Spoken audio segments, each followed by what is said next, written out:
All right, bang, bang. Welcome to the Dog Walk presented by Barstool Sports. Today is Tuesday. It is November 9th. Today, Chief and I are joined by special guest over Zoom.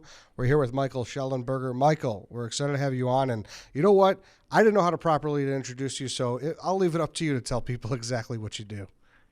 Sure. I'm an author. I am the author of San Francisco, Why Progressives Ruin Cities, which came out a couple weeks ago from HarperCollins. And I'm also the author of Apocalypse Never, Why Environmental Alarmism Hurts Us All, which came out last year. You have very provocative book titles, I would say. Thank you. Yeah. So Is that by design, I assume?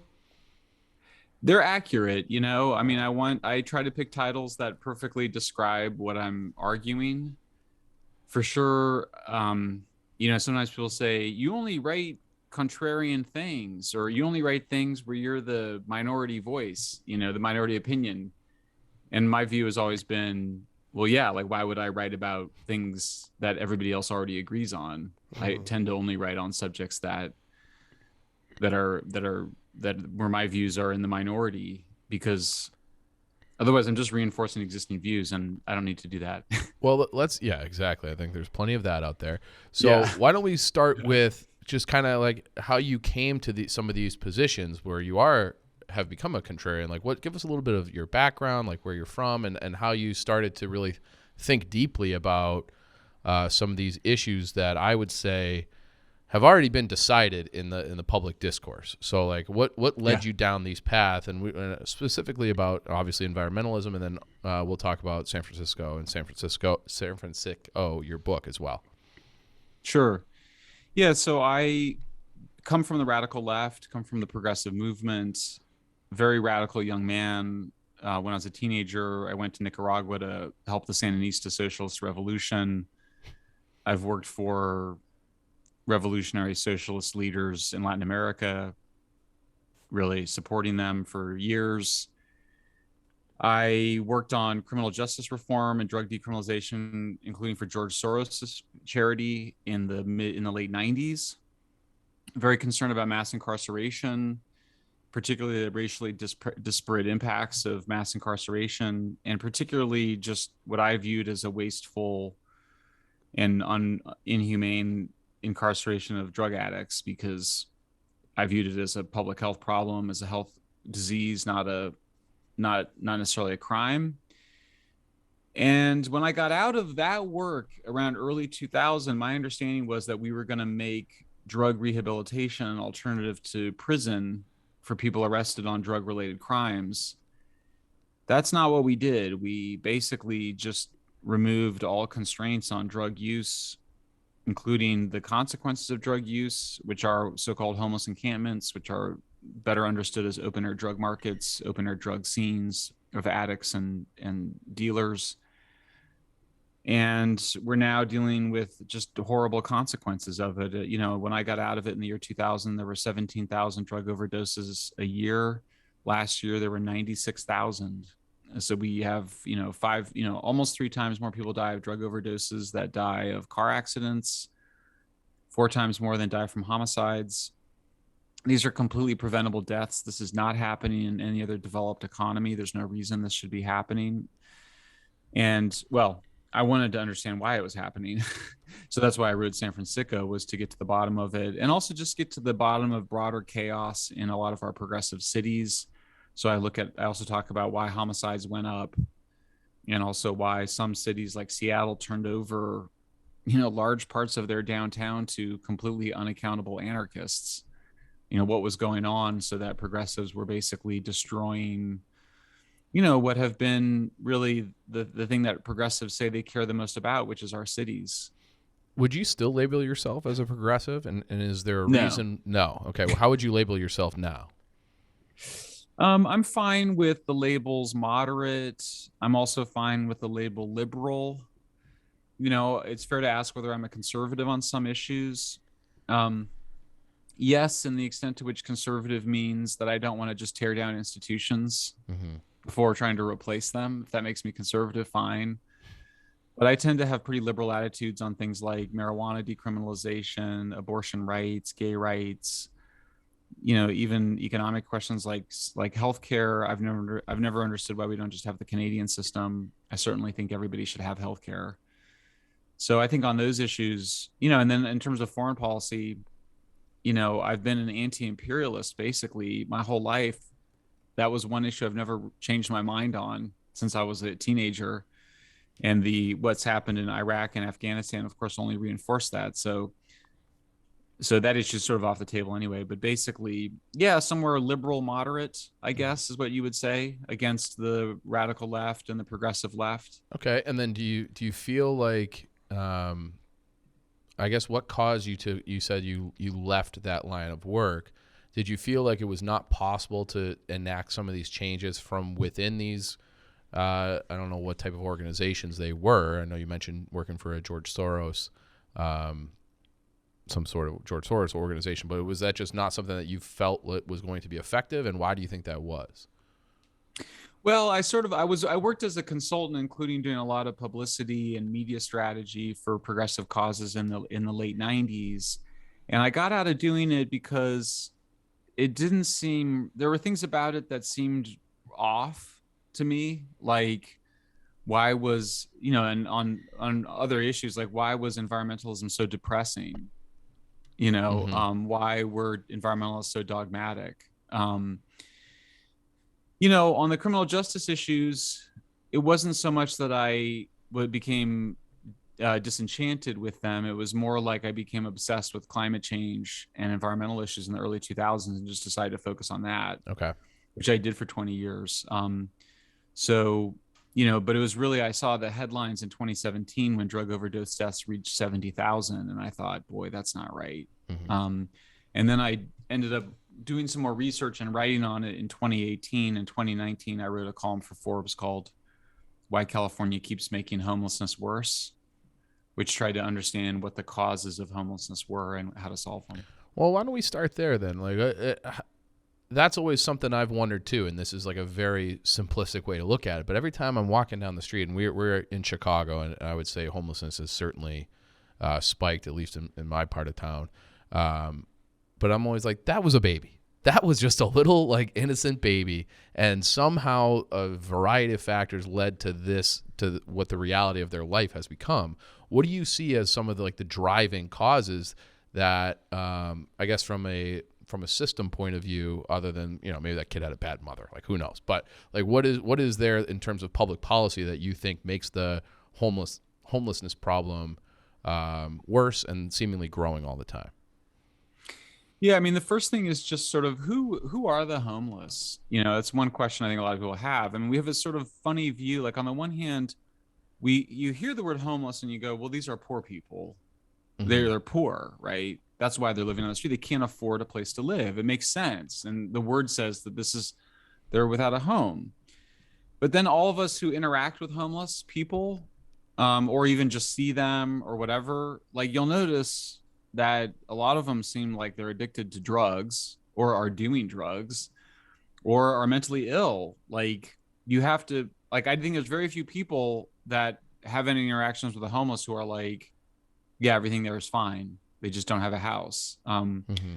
So we have this kind of schizophrenic view. I wanted to understand more about that. So that article I told you, I called up a couple of homeless outreach workers in Los Angeles in 2019. And I was like, so how many of the people that you work with, like living in tents on the street, would you say are addicted to drugs or mentally ill?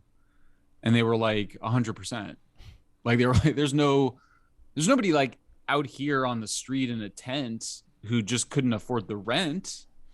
Yeah. Like those people exist, but they move to Texas or they move out of state or they live with a friend or family. So, I mean, the typical picture for people on the street is that either due to drug addiction or mental illness, they stop working, they save all their money for drugs and alcohol, and then they're kicked out of their friends and family's house because they're addicts and they're stealing from them or borrowing from them or mooching off them, and then they just go live on the street. Mm-hmm. I mean, one of the interesting things I discovered is that there's a fair number of addicts who live right next, they sleep right next to where the drug dealers are, because they don't even want to be 5 blocks away from the drugs. Like that's how like deep the addiction is. So what we call homeless encampments are just open drug scenes that the dealers service, or that they go and get drugs from dealers. But you're basically dealing with a very ill population, just a very sick group of people. We do really well in taking care of the proverbial mom with the 2 kids who doesn't have an underlying drug or alcohol problem. We have social services for her. We have subsidized housing for poor people. I'm not saying we shouldn't do a better job for those people, but these are 2 different groups of people. So part of me was trying to figure out, how did we get so confused about it? And what I learned was really that, homelessness was a propaganda word that was promoted in the 1980s, basically to try to make the street addict population more sympathetic. And progressives felt more likely to receive public support, public funding. And they were probably partly right, but the result has just been a terrible disservice to people with serious drug addiction and mental illness. They're not getting the help they need. And the nature of the ideology of so-called homelessness advocates and homeless experts has been that only things should be given to people with drug addiction or mental illness: housing, money, apartments, whatever. Nothing should be required. And if you've ever known an addict or had experience with people with addiction, you'll know that that's a recipe for disaster, because addicts are just about servicing their addiction. When you go interview addicts on the street and you're like, can I get you anything? Can I get you shelter? Can I get you whatever? It's usually like, can you give me money? And no thanks, I don't need shelter, I'm fine right here. And that's because these are folks that are in the grip of addiction, and really all they're focused on is getting more drugs. So you think it's like a public policy of enabling that allows, yes, in less, in uncomplicated terms, like the government and public policy are enabling growth of this problem. Yeah, it's funny. Yes, it definitely enabling. Although I have to say, I've been trying to find a better word for it, because I think enabling itself is too soft. I mean, I view this as pretty sinister at this point. I think it's really, really wrong. And it's really not what anybody else in the world does. Foreign public health people come here. I mean, it's been denounced by the United Nations. I document in San Francisco that just like progressive, very liberal experts on addiction look at this policy of just enabling addicts to maintain their addiction, and they go, this is bizarre. Like, you would never be like, we're going to treat somebody with diabetes by giving them donuts. Yeah. I mean, that's equivalent what it is. It's like a terrible, absolutely horrible practices. And it comes not from addiction science. It comes from political ideology. Hey, let's take a quick break here from talking to Michael to talk about Roman Chief. Most guys have tried different ways to last longer in bed. Doesn't work. None of those methods work. Doesn't work. Nope.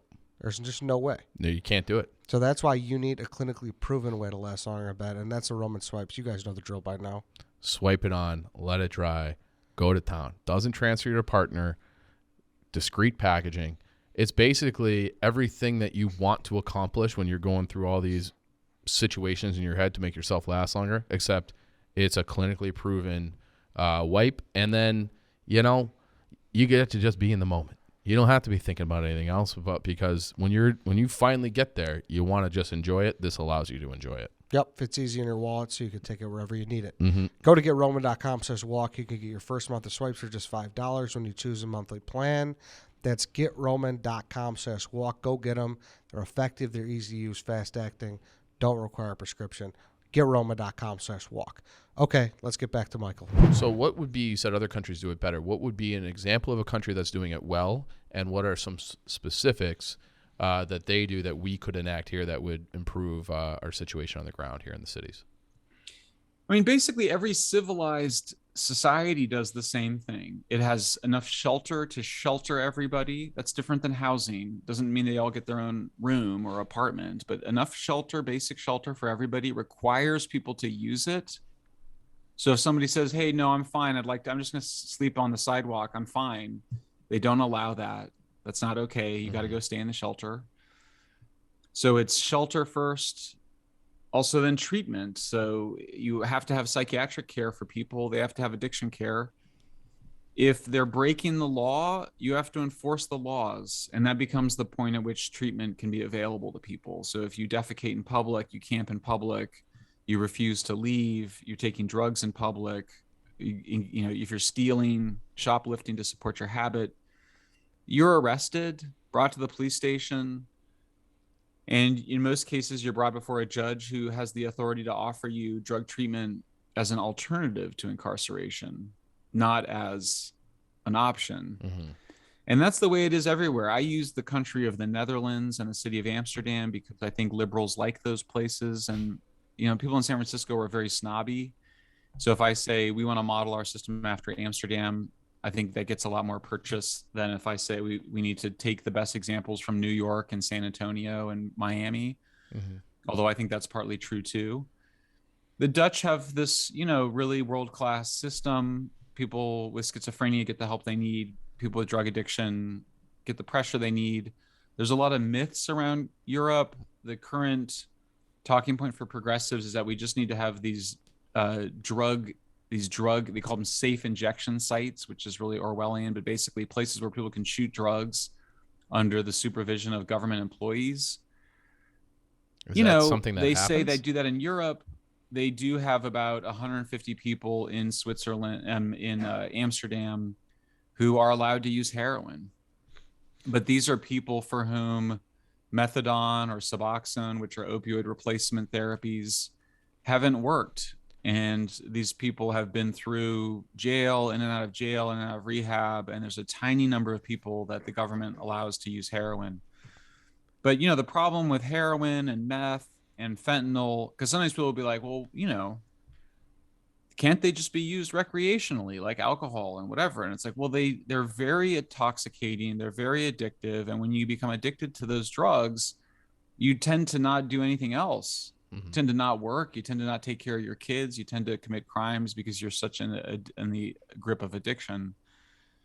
So that's basically how everybody else in the world views it. Some places do it slightly different than others, but nobody, you know, allows drug addicts, you know, no civilized city allows drug addicts to just congregate in big areas. So, and when they have had that experience, they've all done the same thing and shut them down. so you referenced that you said it was, you feel like it's almost sinister at this point, or it is sinister. I guess my question would be like, who could possibly benefit from a segment of the population that is just completely destitute and addicted to drugs? Like, who would that be? Like, it's not readily obvious to me. Yeah. Well, the biggest beneficiaries, the main financial side of it is that by putting money into housing rather than shelters. Can you explain the difference quickly between? Sure. Yeah. Thank you. Yeah. Shelters, I mean, they can be a lot of different ways, but a shelter is usually you have to share your space with somebody else. Share a bathroom. You know, the most crude shelters would be like a gymnasium. Okay. Where you might have a curtain that surrounds a cot. That's like emergency. Or we have FEMA shelters, you know, like for natural disasters, bunk beds. But they can be more high end. Like you can have shelter, you know, the Dutch will call things shelters where people have like one roommate in a bathroom. Okay. It's almost like a dorm. Yeah, almost like a dorm. Okay. And then housing is like a single bedroom apartment. Okay. And it costs $750,000 to build. So the advantage of that politically is that if you award a housing contract to a developer and they're making $750 per unit, that's a lot of money they can kick back to you in political contributions. So that's how the money side works. Then there's also a bunch of nonprofits that get grants from taxpayers whose employees are really motivated to advocate for more funding for homelessness. It's a big business. I mean, it's a homeless industrial complex. It's billions of dollars everywhere. Now, that's not really an explanation in the sense that, you know, Amsterdam has people making money off of taking care of the homeless, but they do a better job with it. So somebody's going to make money. It's not necessarily an obstacle. In the Netherlands, for example, the Salvation Army has a big contract to do a lot of this work. So nobody seems to care that Salvation Army is being paid for it, right? Somebody's got to do it. Often very hard work. So there's some money, but mostly it's just ideology. It's just woke ideology. It's victim ideology. It's the idea that people on the street are by definition victims. Once you categorize them as victims, nothing should be asked of them. Asking something from them would be immoral. It would be part of their victimization. only things should be given. It's absolutely terrible medical care. It's terrible social policy. It's contrary to good social work, but it's sort of, been a ideological. I mean, really, I argue that it's a religion. It's a dogmatic religion. What was the reaction to your book in San Francisco? San Francisco. Yeah, what was the reaction? What did the city? I mean, so far it's mostly been ignored. Really? I was on Joe Rogan. It was reviewed in The Economist. It was reviewed in the Wall Street Journal. I'm told the New York Times is planning a review, but the San Francisco Chronicle has ignored it. The main NPR affiliate has ignored it. I was interviewed by the biggest TV station in Los Angeles. No TV station in the Bay Area has shown interest in it. I'm not surprised. It's a defensive reaction to some extent. But it's interesting. I mean, it's having some effects in other ways. I mean, there's definitely people who they know they're reacting to the book in ways where, like, I know they're reacting to the book even if they don't say they are, just by the things they say on Twitter and the defensiveness. What, like veiled shots at it, like? Well, yeah, there's. I mean, and I'm sort of escalating too. I mean, I'm working with I've started a coalition, including of parents whose kids are addicts on the street, trying to get their kids arrested. So we're going to go do another protest. We've done 3 protests already. We're going to do another protest of drug dealing in San Francisco's downtown. But yeah, they kind of go, John, I just criticized John Oliver. HBO just did a 25-minute segment on homelessness that was just terrible, repeating all these myths. Part of me wondered if some of that was motivated by some defensiveness. Certainly the people that I criticized in the book were involved in doing it, and they're just very much like, there's a lot of stuff where they just kind of go, it's about housing. We insist this is about housing, and look at how expensive housing is. And it's just kind of lame. It's like, okay, so if it's all about housing, then why are there no homeless people in Beverly Hills? Like, why are all the homeless people, if it's all about the cost of living, why are the homeless in the slums? Mm-hmm. Why are they on Skid Row and not in Beverly Hills? Yeah, I was in Southern California in April, and I made the drive from San Diego up to like Orange County and then Palm Springs. So I went through all these, and it's like every underpass is just completely filled. So is that a directive to not break these things up or investigate these? I mean, they're right there in plain sight. Like, you can't. It's not like it's in some abandoned factory nobody knows about. So like, why haven't mayors or like what is so politically risky for them to enforce some laws that are on the books to, like, that would actually help these people, like a carrot and a stick situation? Like, why don't they just go and break these places up? Wouldn't that help it's on some level? Yeah, I mean, so what happens is that, the dynamic is that you have these open drug scenes.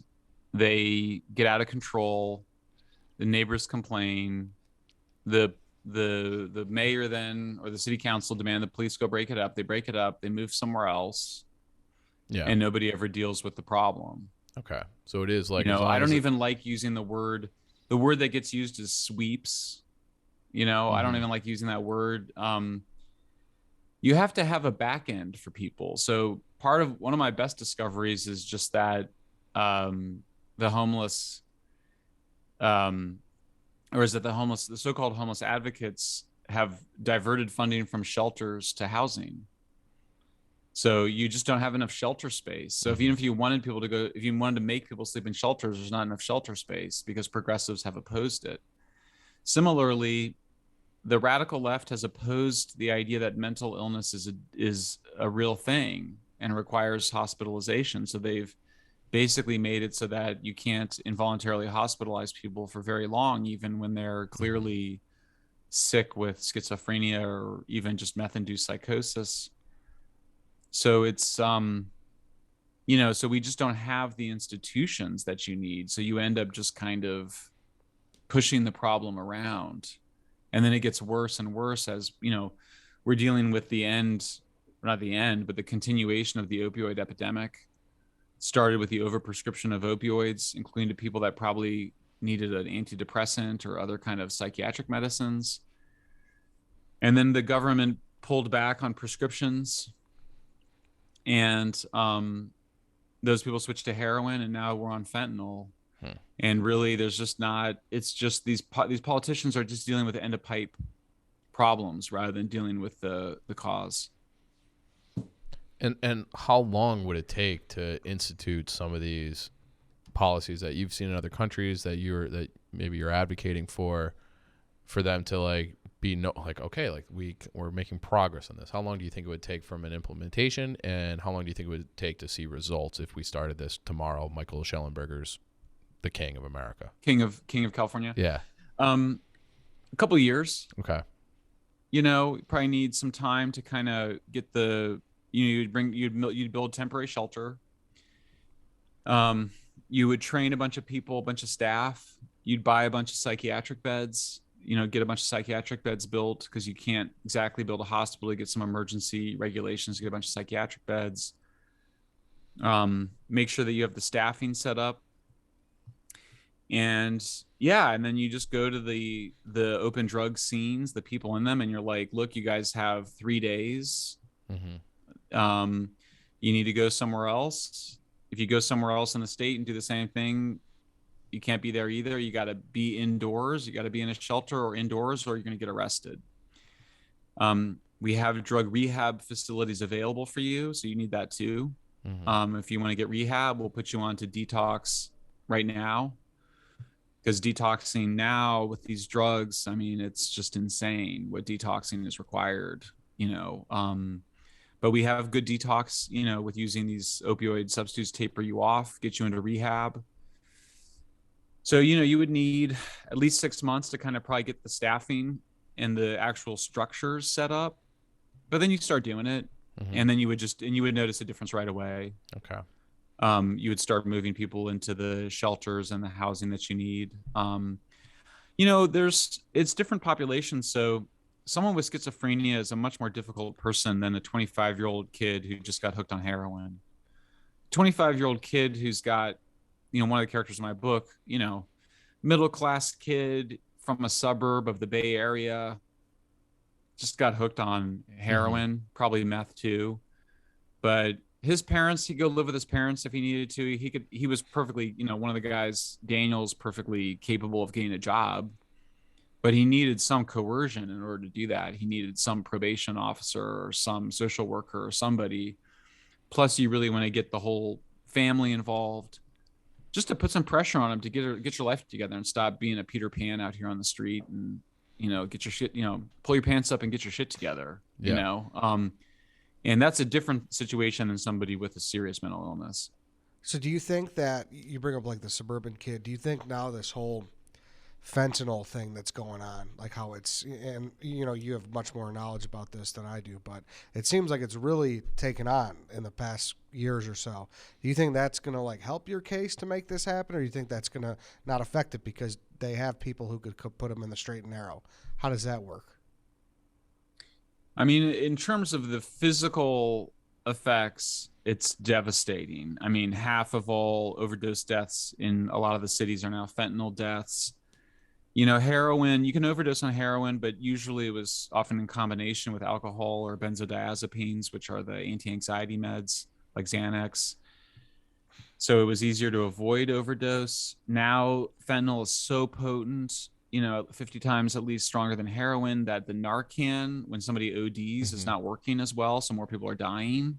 It's just not strong enough. So and then detoxing is much harder. And I think relapsing, I don't have data on it, but I suspect it'll be much harder and worse for fentanyl. Will it help politically? There's some evidence of that. The coalition I'm a part of has both parents whose kids are addicted, but also parents whose kids died because they took a counterfeit Xanax or Percocet, mm-hmm. that they bought off Snapchat, and they found their kids dead in their bedrooms. These are really horrible situations. Yeah. But I mean, I'll tell you honestly, everyone's pretty discouraged that there hasn't been more political action. I just think if you look at, I work on climate change too. So I look at the priorities among voters and politicians, and fentanyl overdoses are like a third tier issue at best. Homelessness is a bigger concern. The chaos in the city is a bigger concern. But I mean, part of my, I'm like, natural disasters killed 300 people in 2020. Drug overdose deaths killed 300 times more people, and yet like 300 times more interest in the public in climate change than in drug overdose deaths. How do you explain that? As a guy who's written on both subjects, how do you explain how that falls in the hierarchy of concern? Yeah, I mean, part of it is the answer. Part of the answer is in the question, which is if drug overdose deaths is so much more important and more difficult to deal with than climate change, why are we so focused on it? Because it's so much more difficult and harder to deal with. Okay. I mean, just my book on the environment is mostly good news. Carbon emissions in the United States are down 22% since 2005. Contrast that to drug overdose deaths, which are up 400%. You kind of go, like, the trends are going in the wrong direction. Ultimately I argue that what's going on is that both of these issues, climate change and the street addiction crisis, are both driven by progressive policies, in the sense that it's progressives that are saying the world is coming to an end from climate change. And it's progressives who are saying you should not intervene, even if drug addicts are on the verge of death. And so it's really a question of why do progressives do that? And what I argue is that what we call progressivism is really a secular religion, and complete with all of the major components of a religion. It has a story about the end of the world from climate change. When it comes to race, there's a sort of original sin, slavery. And then in the case of the environment, it's also industrial revolution. And that really, it's a victim ideology, so that too, I would say. What's that? I would say that has that has an original sin motif to it as well. Like, yes. Yeah, like your existence on this planet is killing the planet. It's really industrial revolution. Yeah. Is the original sin in terms of climate change. Mm-hmm. I mean, some people would say, more hardcore people would say Farming. It's agriculture. Yeah. And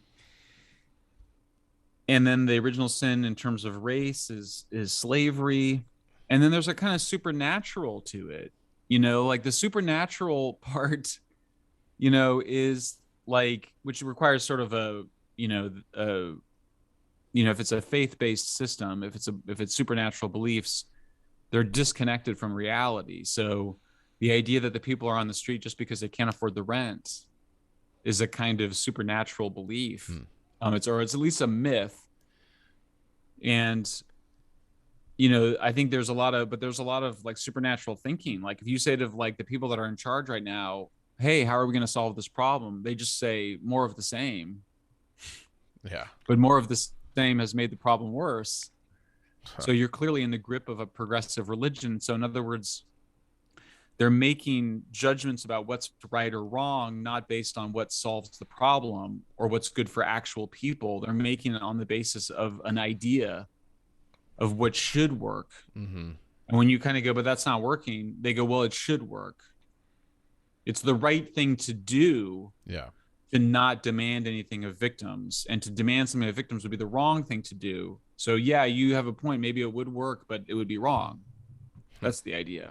Hey, let's take another break here, Chief, to talk about Upstart. Carrying debt, you got to be smarter about paying it off. Is that right? Have to be smarter. And, we're talking about this like homelessness crisis. Like debt is a real problem too. It can lead to bad short-sighted decisions. Getting involved with Upstart to manage all that, it's the easiest way to do it, the best way to do it. Yeah, so Upstart's a fast and easy way to pay off your debt with a personal loan that's all done online. Whether it's paying off credit cards, consolidating high-interest debt, or funding personal expenses, over 1 million people have used Upstart to get one fixed monthly payment with a clear payoff date. Rather than just looking at your credit score, Chief, as well, Upstart looks at other factors like your income, your current employment, and credit history to find out a smarter rate for you. So that's all nice stuff, too. Yeah, you don't want to be just one thing. Doesn't matter what it is. And it's especially important when you're in going for, a financial solution. You can check your rate without impacting your credit score in minutes for loans between $1,000 to $50,000. You can even receive the funds as fast as one business day after accepting your loan. So find out how Upstart can lower your monthly payments today when you go to upstart.com/Eddie. That's upstart.com/Eddie, EDDIE. Don't forget to use our URL to let them know we sent you. Loan amounts will be determined based on your credit, income, and certain other information provided in your loan application. Upstart.com/Eddie. Let's start knocking that debt down today. All right, let's hop back into Michael. Is there any data on how many people are homeless that aren't using drugs? Well, there's sort of, this is the problem with the category homeless. It's a propaganda category in some ways because it's combining people that should not be combined. The first thing as a scientist you want to do, a social scientist or whatever, is you want to have really clean categories. Like you want to have categories where you're like if you were to have categories, you would have something like homeless schizophrenics. You'd have a category like homeless addicts. And then you'd have one that would be like, and we sort of do, you'd be one that would be like temporarily homeless for economic reasons. Okay. That's the mother fleeing. So you have that to some extent, and we have two. You can break it into two categories. We have sheltered and unsheltered homeless. California has about 70,000 homeless, of whom about 120,000 are unsheltered, meaning living on the street. Of the people living on the street, it's like 100%. Yeah. I mean, it's not. I get people that were like, I still hear from some people, and they go, I was on the street for a while in my car and I was sober and I wasn't on any drugs. Fine, but not for months at a time. Mm-hmm. Not for, I mean, I'm not saying there's not people, but it's not really like the homeless in the sense of the people that are, in open drug scenes. Right. This is why I prefer the category that the European researchers use. It's open drug scenes. That's what you worry about. That's what you don't want. Should we do more to help mothers with kids? Should we do more to help the poor? Maybe. We just did a bunch. Maybe we should do more. In San Francisco, I go through all the social programs that we've had. We've reduced poverty massively. We've reduced child abuse. We've made progress. Mm-hmm. We have better housing for poor people than we've ever had before. I mean, basically, we're richer than ever, and we're doing a much better job taking care of poor people than ever before on every metric. And so that's different than open drug scenes. Yeah. Open drug scenes have gotten worse as the society has gotten much, much richer. Yeah. And, obviously we both listen to Joe's show, and he's been pretty vocal about, unhappiness with homelessness and moving to Texas and all that. But would you say that is the biggest driver right now, is the homelessness for people fleeing California? Is that the main thing in your eyes, or is that the vibe you're getting? Yeah, I mean, I've thought about moving. I mean, part of the reason I don't move is because we've got this amazing home, with views of the bay, and it's all of the wonderful things about California. Mm-hmm. Like we're here because we love the weather, we love the climate, we love the food. We're bougie and it's a luxury. It's like a premium state, Yeah. My conservative friends are always like, the taxes are too high, and you kind of go, the taxes are too high given how terrible the cities are and how badly we treat people. The taxes we pay, so you kind of go, why do people leave? The taxes are too high, the homelessness, the crime. Basically, we pay huge amounts in taxes for just absolutely terrible government. Yeah. So it's like nothing works. There's no bang for your buck. Yeah. What's that? No bang for your buck in California in terms of I mean, people in California at this point are richer than everybody else in the rest of the United States, except for people like in Manhattan. But like if you live in California and you're 65% of the electorate, 65% of the electorate owns a house. Well, if you own a house in California, guys, you're in many places you're a millionaire. Yeah. At least on paper. You can't go anywhere. But you could sell, obviously, you could sell but it's sort of, I was on this radio show this morning where this guy was like, people are fleeing California and whatever. And it's like, there's some of that. But I mean, like, if you have a house in California, you're pretty darn privileged. Mm-hmm. If you had a house over the last 10 years, your house increased in value a lot, like maybe 50%, maybe 100%. Yeah. And so it's created a twisted incentive where you're you kind of want the status quo to continue because you've made so much money under the status quo, but you're also just heartbroken by how completely terrible the cities are. Yeah. Have you noticed, because this is something we're seeing in Chicago now, is that the housing market is soft. So there's been a lot of, I would say in the last 2 years, the crime and at least the perception of the crime has gotten much worse in Chicago. And it has been reflected in the housing market. You're seeing prices drop, and you'll see if you look around the country where housing is booming again, it's pretty flat in Chicago. And are you seeing any, I guess maybe in a similar time frame in the last 2 years, are you noticing that in California as well? The market is softening with people leaving, because that is a stat in Illinois where people are just leaving the state year over year. So far, no. I mean, I kind of wish it were. You know, but rents came right back up in the Bay Area. Housing prices came back up. You know, you got to remember geographically, coastal California is just not like Chicago or even, you know, I mean, New York, it's a little bit more similar, but it's also the NIMBYism is really strong. It's built into the system more. It's much harder to build. So, you know, there's some improvement on that, but basically there's just a tiny amount of really livable, highly desirable homes out here, and they tend to retain their value. I mean, I think that you hear it sometimes. Politicians are kind of honest, and they'll kind of say things like, "Hey, people complain, but where are you gonna go? You know, this is like, California. Damn it, they got us." Yeah, and you're just like, My neighbors, I know people where I would tell them what I was working on over the last couple of years, and they'd go, "Yeah, that's why I don't go downtown." Yeah. And I was like, "Wow, okay, well, but that's what are you paying for then?" Like that. Like, yeah, I mean, you're just sort of like, but you know, but like, yeah, like our brothers and sisters, like we're murdering our brothers and sisters on the street, but you don't go downtown. Fine. Yeah. I mean, I think there's it's you can see why we're trapped a bit. Yeah. You know. Yeah. Well, I would say, Michael, this has been great. We're bumping up against our end time here. I wanted to talk climate change too. We just didn't get to it. Like, I was very I had all my notes here were all about like renewables and nuclear and wind, because I've heard you have some really interesting takes on that too. So we might have to have you back. But, yeah, I'd love that. Yeah, so, but that was very interesting. Really sad, really depressing way to spend a Thursday. But but it's an important topic. There is. I will say the elections show that I think there is a backlash going on. Yeah, and it's starting to happen. Yeah. And we saw it even in Seattle, where like in very, very progressive Seattle, they just elected a Republican as the city attorney because the crime and homelessness is so out of control. So it's not inconceivable we'll see those changes elsewhere. I don't really care who's in charge. I'd like things to just get better for everybody. So I don't know, and I feel like there's no real options on the table for that view right now, except for maybe to read your book and get more educated on it. Yeah, where could people find you, and everything like that, Michael?